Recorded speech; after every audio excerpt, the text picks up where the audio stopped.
Baik. Walaupun sekarang ni kita bukan dalam bulan puasa kan, dan benda ni telah pun berlalu, tetapi agak menarik juga untuk kita melihat uh, fatwa ataupun keputusan hukum yang telah diputuskan oleh Jawatankuasa Fatwa di negeri-negeri di Malaysia, termasuk di peringkat kebangsaan berkenaan dengan swab test. Jadi ana akan skip sahaja tentang mukadimah ni. Kita terus pergi ke ni. Jadi tujuan dilakukan swab test tu ialah untuk diagnose ataupun untuk mengenal pasti adakah seseorang itu dijangkiti oleh COVID-19 ataupun tidak. Dan mengikut beberapa penulisan dalam perubatan menyatakan bahawa teknik swab test antara yang kita kata mungkin accurate ataupun yang mungkin lebih sesuai untuk mengenal pasti adakah seseorang itu dijangkiti COVID-19 ataupun tidak. Jadi dia ada dua kaedah swab test yang dilakukan oleh WHO dan juga Kementerian Kesihatan Malaysia, di mana mereka akan mengambil cecair daripada dua cara, sama ada melalui dia panggil hidung lah, kita kata, kita guna bahasa layman lah, sama ada mereka akan mengambil cecair tersebut melalui hidung ataupun melalui mulut. Ini adalah kaedah yang diambil daripada cecair daripada hidung. Dan ini adalah kaedah yang diambil daripada kerongkong. Okey.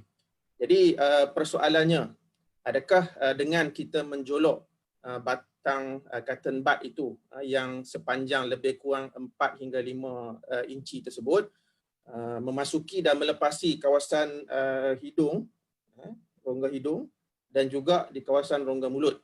Dan itu isu dia. So sekarang ni kita lihat dulu apakah keputusan hukum ataupun fatwa-fatwa yang telah diputuskan di peringkat Jawatankuasa Muzakarah Kebangsaan dan juga beberapa jabatan mufti.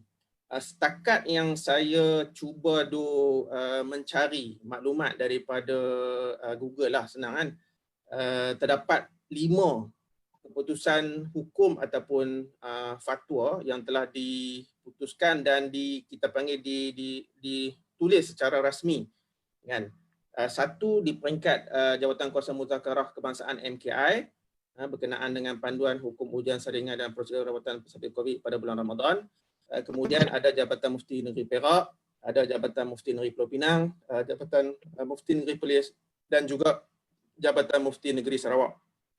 Adapun negeri-negeri lain, setakat ni lah, setakat yang saya cari Google ini, tidak terjumpa kita panggil satu garis panduan yang bertulis yang dipublish dalam website masing-masing. Yang ni yang kita jumpa dalam website masing-masing lah.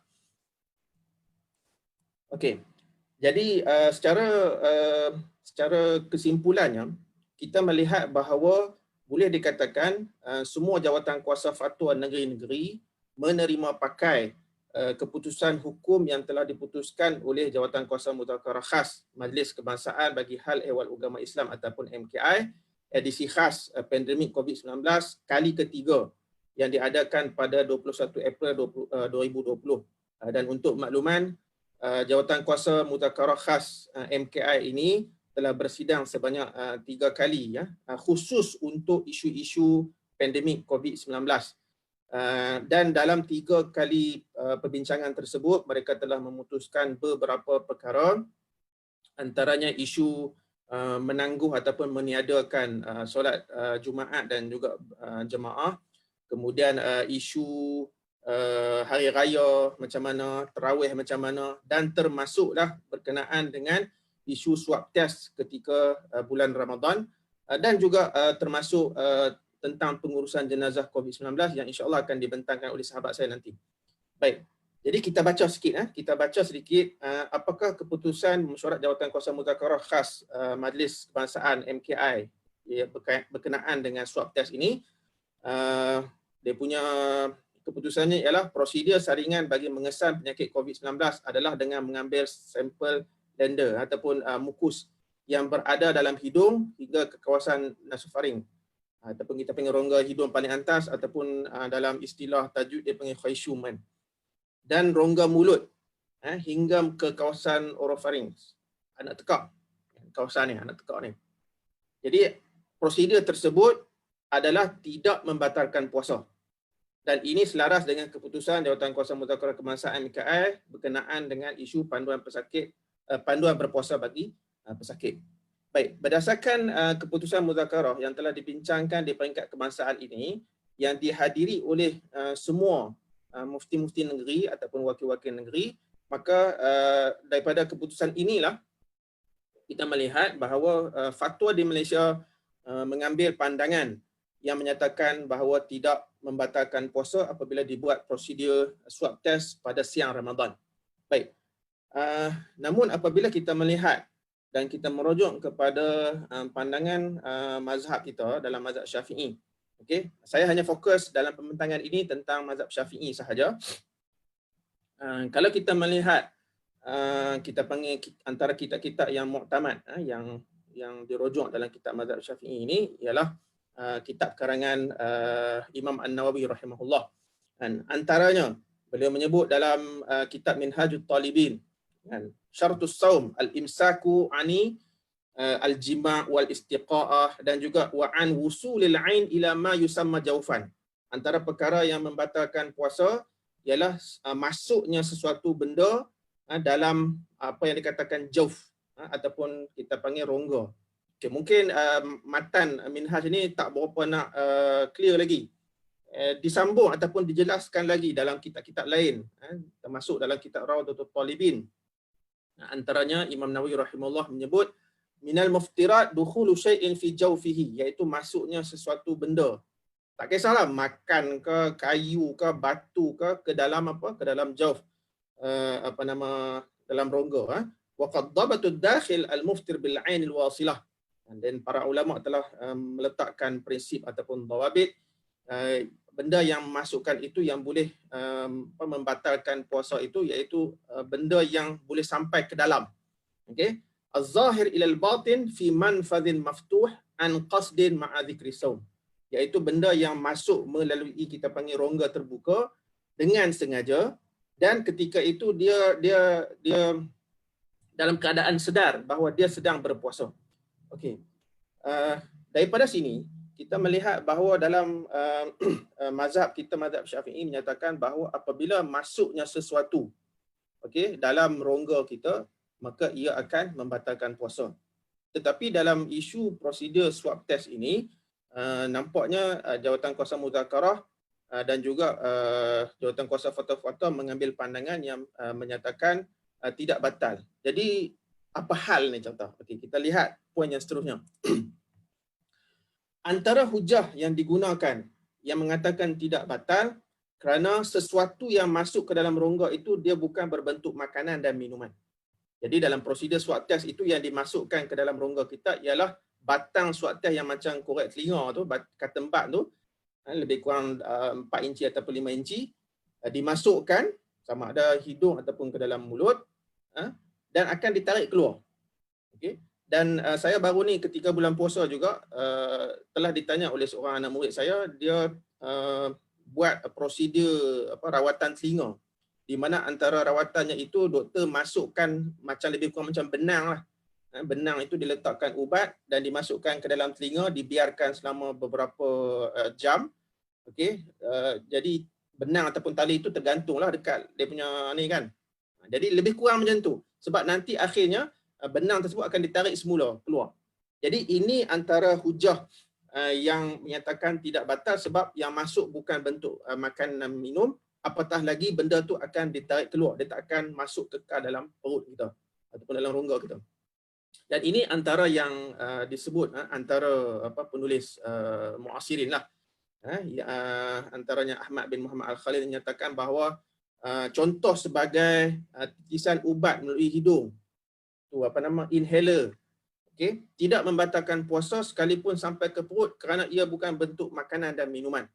Dan apatah lagi kuantitinya yang kita panggil yang sedikit, dia kiaskan sama lebih kurang macam sisa kumuran kita.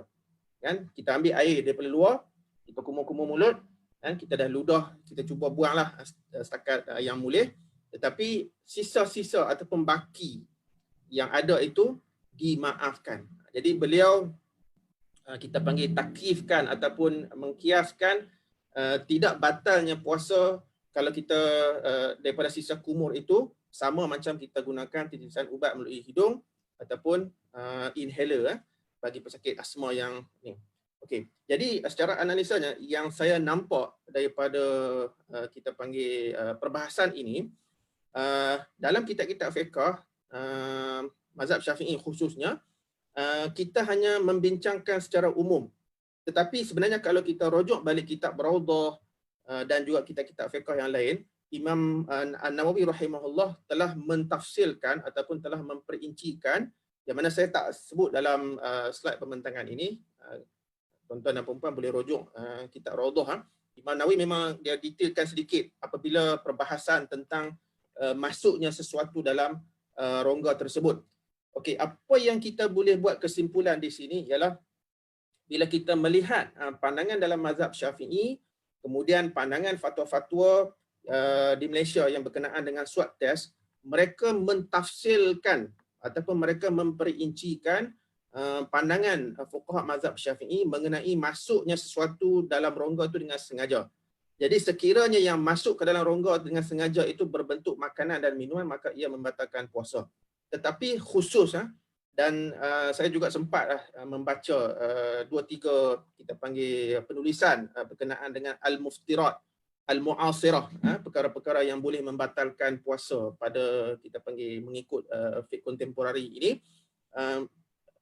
Fuqaha mu'asirin kita juga memperincikan tentang beza antara makanan dan juga minuman.